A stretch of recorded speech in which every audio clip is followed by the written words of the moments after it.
Bayangin, seorang anak muda Amerika yang dulu dikenal karena video-video prank konyol dan tantangan aneh di YouTube.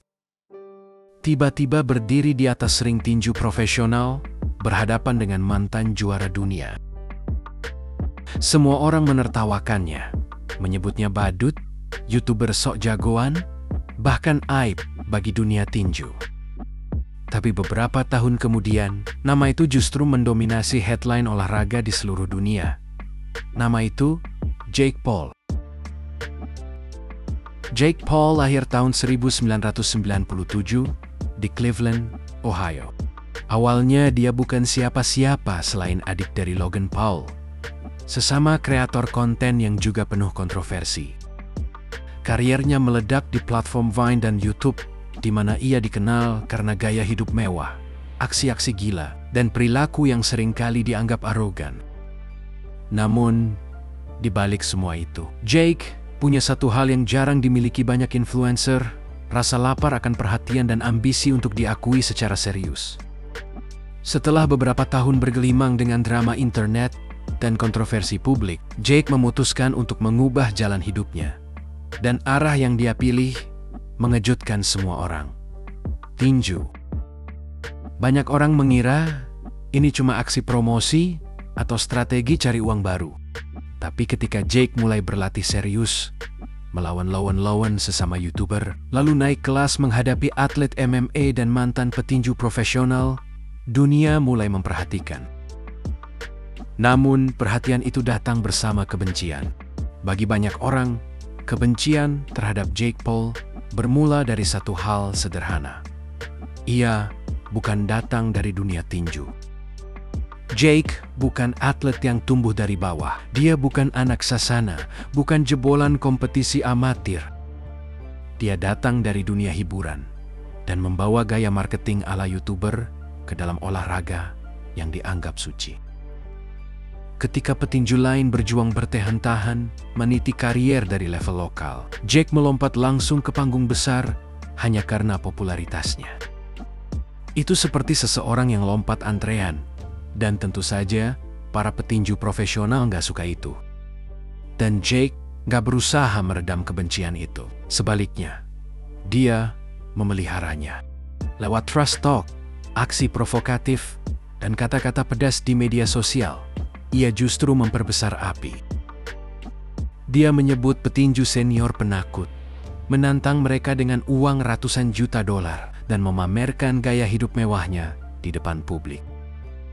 Bagi fans tinju, semua itu seperti penghinaan terhadap olahraga ini. Mereka menganggap Jake cuma badut yang memperlakukan tinju seperti tontonan hiburan, bukan seni bertarung. Kebencian makin memuncak setelah beberapa pertarungan Jake menuai sorotan karena lawan-lawannya dianggap tidak seimbang. Mulai dari Anderson Gibb, Nate Robinson, mantan pemain NBA tanpa pengalaman tinju, hingga Ben Askren dan Tyron Woodley, dua mantan petarung MMA yang sudah lewat masa primanya. Banyak yang menuduh pertandingan-pertandingan itu rekayasa promosi. Ada yang bilang hasilnya sudah diatur, bahwa Jake hanya melawan lawan yang aman agar kariernya tetap bersinar. Apalagi ketika Jake berhasil men-knockout Woodley dengan gaya dramatis, sebagian fans yakin itu sekadar tontonan. Namun di balik semua tudingan itu, satu hal tak bisa dibantah. Jake serius berlatih. Dia berlatih di bawah pelatih profesional dengan regimen ketat, sparring lawan petinju sungguhan. Dan performanya di ring menunjukkan kemajuan nyata meskipun belum setara petinju elit. Dia bukan lagi amatiran yang asal main pukul. Inilah titik yang menarik. Jake Paul bisa saja dianggap musuh besar dunia tinju. Tapi ironisnya, dia juga sosok yang menghidupkan kembali perhatian publik terhadap olahraga ini. Selama bertahun-tahun, popularitas tinju menurun. Banyak anak muda beralih ke MMA atau konten digital. Tapi lewat Jake, tinju kembali ramai dibicarakan, bahkan oleh mereka yang sebelumnya nggak hobi nonton tinju. Tiket pertarungannya laku keras, PPV-nya mencetak jutaan dolar. Dan nama-nama besar seperti Mike Tyson serta Dana White ikut terseret dalam diskusi. Jake berhasil menciptakan drama di dunia tinju. Suka atau tidak, inilah yang mengangkat namanya. Dia berhasil menjual pertandingannya. Tapi di balik arogansinya, Jake juga membawa satu pesan kuat: bayar petinju dengan layak. Dalam beberapa wawancara, Jake berulang kali mengkritik promotor besar karena tidak membayar atlet mereka dengan adil. Dia bahkan mendirikan Most Valuable Promotions, manajemen yang menaungi petinju, termasuk Amanda Serrano, juara dunia wanita. Jake juga membawa generasi baru penonton anak muda yang mengenalnya dari YouTube, TikTok, dan media sosial masuk ke dunia tinju yang sebelumnya dianggap tua.